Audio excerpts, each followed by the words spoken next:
What is that? Huh?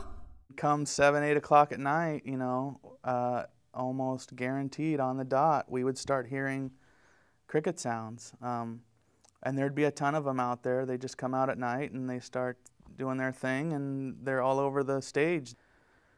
That ended up ultimately creating huge audio issues as far as what we recorded, which was pretty frustrating, especially at night when you're trying to wrap up, But, there was nothing we could do. It was one of those unforeseeable forces that we had to deal with day in and day out every weekend on this thing, and somehow we got the shots that we needed. And it turns out the audio didn't matter a whole lot anyway, because what we had actually recorded was not usable whatsoever. So I think probably the biggest source of the frustrations came in post-production.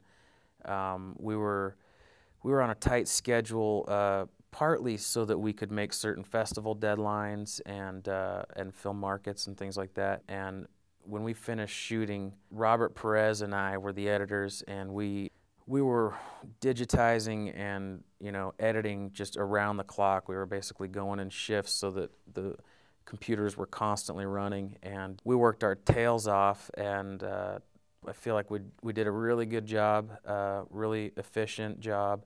And then we go to sync sound and discovered that the sound was unusable. We actually wrapped this film back in 2006 and had no clue or idea that it would take 2 years to finish.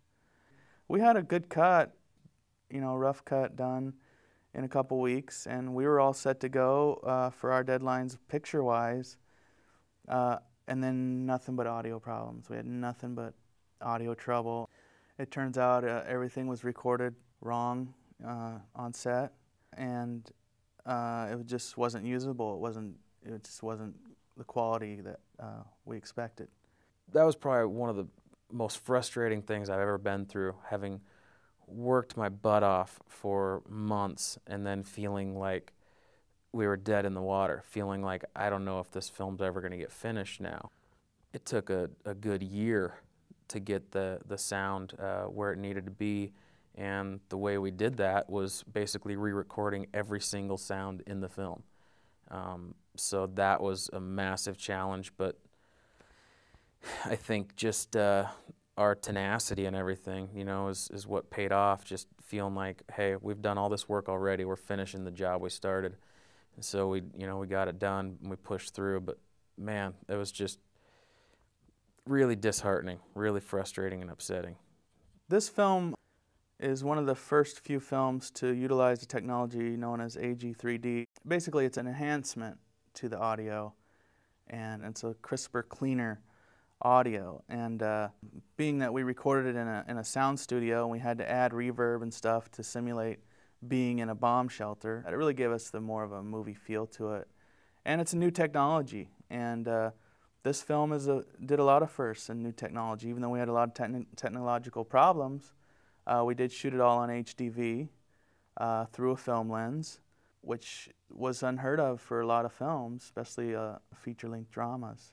I know they've used it a lot on reality shows and non-fiction-based television, but for a film to do the whole thing the way we did it was very innovative, so we figured AG3D would be another innovative way to go with our audio. I've had projects in television and things like that where I've been the editor, or I've been the writer or the director or the producer or an actor or whatever, but being my first feature film and doing all of those jobs on it was at least as challenging as I expected it to be, maybe even more. And I think seeing as how it was a really tight budget and the schedule was tight, originally we were going to shoot the whole thing in 16 days. It ended up being 18. All that combined was a massive challenge, but we got it done, and I couldn't have done it without a bunch of people around me that were passionate about the project too and willing to pitch in wherever they had to, and we got it done, and I think did a good job, especially for the budget and everything. The last 6 months have basically been trying to find a distributor And nobody on this project was born into Hollywood royalty or anything. Nobody's got a brother or a dad or a cousin working at DreamWorks or anything like that. So since we missed a lot of the festival deadlines and market deadlines and stuff like that, we were just like, okay, let's just do this on our own. Alan Castman, who plays the mayor in the film, is far more than an actor. He he decided to jump on board and help us find distribution. And so basically the last 6 months have been he and I like cold calling distributors and trying to get them to take a look at the film. It was an uphill battle because we couldn't afford to put any, stars in the film, no big name actors or anything like that. And so a lot of people looked at the film and said, you know what, I really like your movie. I just don't know how to market it because there aren't any stars in it or anything like that.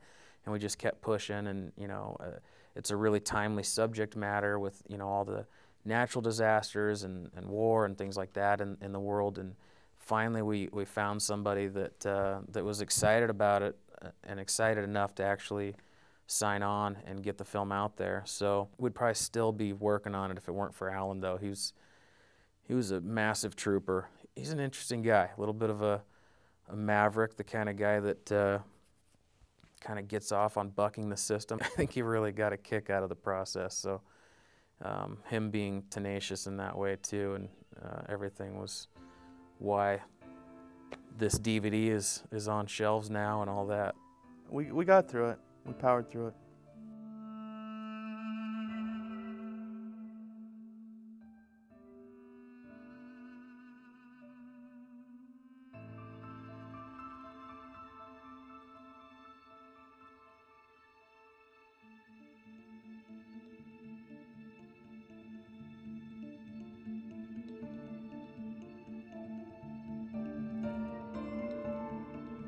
We're really proud of what we're seeing because the direction is looking very good, and the picture quality and so forth is outstanding.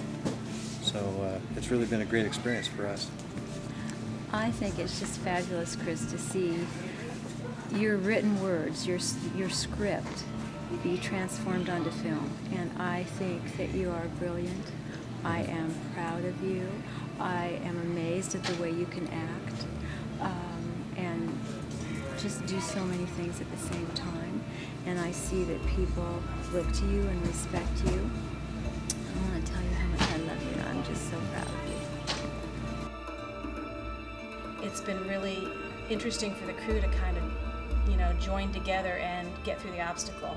So even though it's been a challenge, it's kind of united the team to make us get the production done together, and it's made us all stronger for it. Just kidding. Alright, that's cool. BTS is.